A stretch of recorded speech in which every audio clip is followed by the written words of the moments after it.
Is this the end of Benchmade? Let's talk about it. So Benchmade, this company right here, they've been making knives for a really long time. And for a good majority of the last couple of years, pre-2020, they were kind of the gold standard when it came to US made affordable EDC knives. I'd say affordable because you could find a Benchmade anywhere from $100 to $130 for the most part. Like the Griptilian. Originally came in D2 steel and their stock standard Grivery FRN, GFN handles. Not the best materials, but for a US made knife, wasn't too bad. And then 2017, the bug out came out. Massive, massive wave, and is still regarded as one of the best EDC knives. Controversially, depending on who you ask. But lately, Benchmade has gone insane with their pricing. And I know that with inflation and with, events of 2020, a lot of things have gotten more expensive. I get that. And I'm not knocking Benchmade for raising their prices. But I also want to mention another company that is also US made that has raised their prices, but have also improved their materials. And that's going to be Spyderco. Now Spyderco, being a direct competitor to Benchmade, has also raised their prices. And with that, they've also upped their materials. Spydercos have always been, the Para 3, the PM2, they've always come with G10 scales, which is arguably better than the FRN that Benchmade uses. So already, that's an upgrade. And then on top of that, now Spyderco's base models come in S45 VN versus Benchmade after when the bug out came out in 2017, they're still using the same steel, S30V.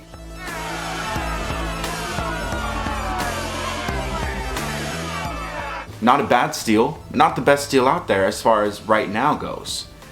And Spyderco, for their base model Para 3, 180, 185 bucks. Not bad. But when you look at, and that comes with S45 VN, G10 handle scales, and an ambidextrous lock. You take a look at Benchmade, their base model bug out, Grivery scales, plastic feeling, cheap feeling scales, compared to G10, still the same S30V, basically no improvements on it over the last 7 years. No upgrades, no nothing, no changes. They've added it to the custom shop. They've released custom, M390 with aluminum scales version of it that are $300. But you have premium options that charge just as much out the booty for their base models. So for over 7 years, there's been no update, no change to the bug out, other than adding it to their custom shop, letting you customize it, but that does come with added costs. Versus Spyderco, yeah, they upped the price, but they've also upped the quality. S45 VN is, in my opinion, a much better, much nicer steel to work with than S30V. It's an improvement. Every single step that Spyderco has made up to this point has kind of followed that price range and the justification behind charging that price. Even I look at this particular Spyderco with Crewwear. My Micarta Scales Crewwear blade, $210. I'm choosing this for $30 more over a Benchmade bug out any day of the week, and it's not even close.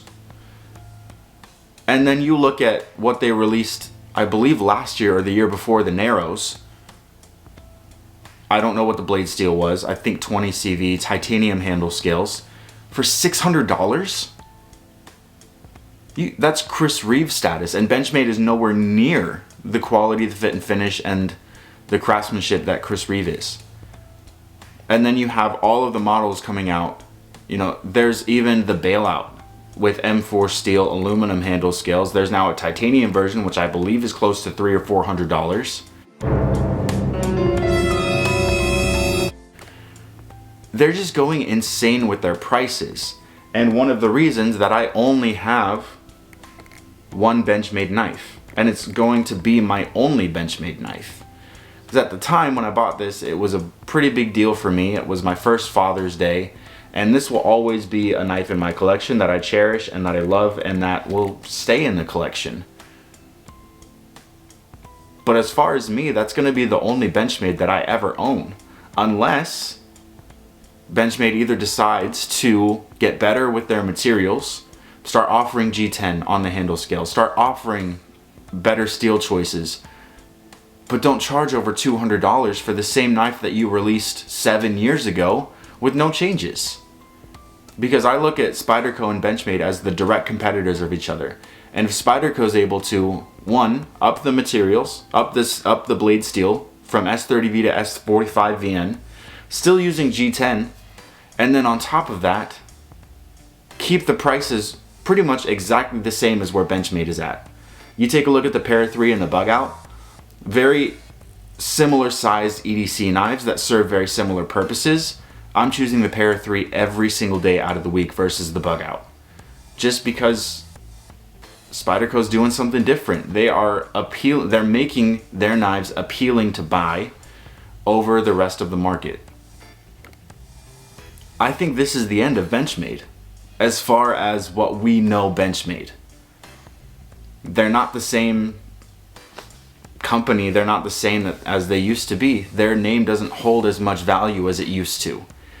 And I think that a lot of us are catching on to that, and I think that this might be the downfall of Benchmade. But I'm gonna stop my ramble there. Let me know what your thoughts are on this topic down in the comments below. And with all those things said, until next time, peace.